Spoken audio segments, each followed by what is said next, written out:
combien il touche au minimum par mois? 30 millions de francs CFA. Vous croyez qu'il est suffisamment bête pour scier la branche sur laquelle il est assis? C'est humain, ça. C'est valable pour vous, c'est valable pour lui, c'est valable pour moi. C'est parce que nous sommes dans l'opposition. Enfin, je ne dis pas que nous sommes dans l'opposition. C'est parce que nous critiquons le système que nous avons des discours comme ça. Mais entre le discours et la réalité, c'est ça.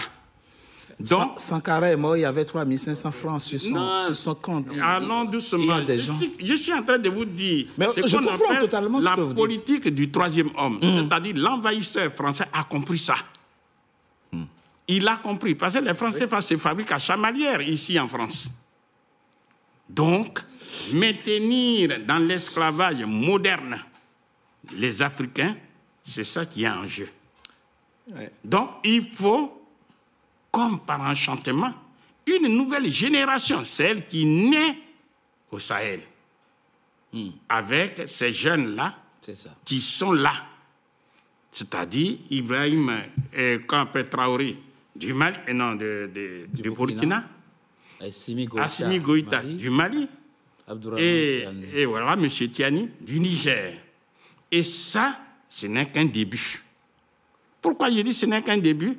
Parce que d'autres jeunes vont prendre le pouvoir. C'est un mouvement qui est irréversible.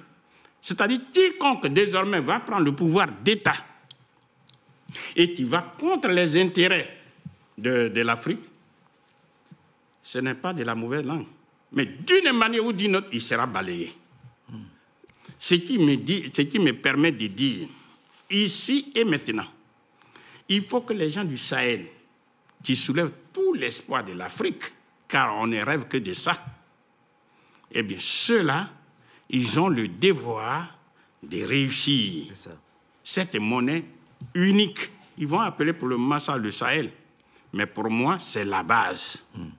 Et question fondamentale, qu'est-ce qu'ils vont faire avec cette monnaie?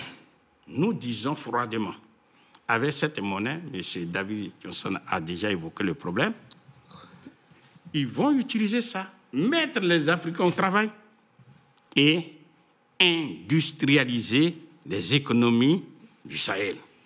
Le mot industrialiser, c'est trop compliqué, ça veut dire transformer les matières premières agricoles, minières, minérales et énergétiques en des produits finis qui génèrent de la richesse qu'on appelle les valeurs ajoutées. Lesquelles valeurs ajoutées éliminent la pauvreté. Ça veut dire qu'ils vont permettre de donner aux populations concernées manger.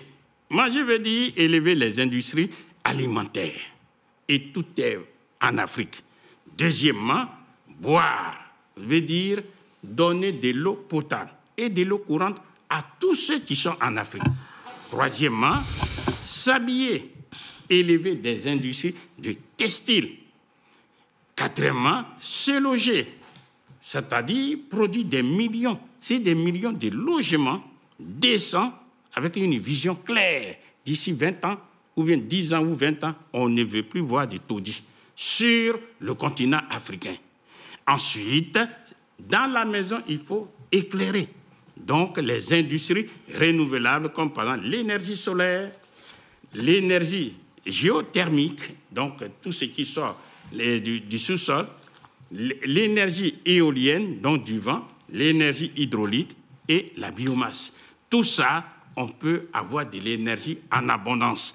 Ensuite, c'est déplacer avec les véhicules produits en Afrique. Les brillants cerveaux sont là. Ils ne demandent pas autre chose que d'être payés. Quand vous avez l'argent, que vous ne dépendez pas de quelqu'un, vous pouvez financer ce que vous voulez. Ensuite, sur des routes qui sont produites par les Africains eux-mêmes. La main-d'œuvre, elle est pléthorique.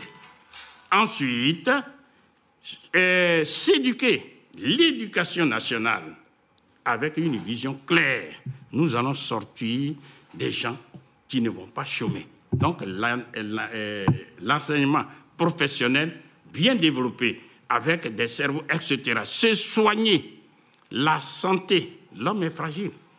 Donc, élever ce qu'on appelle les centres de soins primaires dans les villages, les dispensaires et les hôpitaux dans les villes, et affecter le personnel soignant. Mais la santé, c'est aussi élever ce qu'on appelle la sécurité sociale. Bien sûr. Et enfin, la santé, c'est produire les médicaments en Afrique même. Et avec ça, on peut soigner tout le monde. Ensuite, se défendre, c'est la défense. Et on a commencé, on le voit maintenant, avant c'était une fiction. Le Mali a pu récupérer Kidal, a pu mettre hors d'état de nuire ces terroristes grâce à l'accord de coopération militaire avec la Russie. Que ça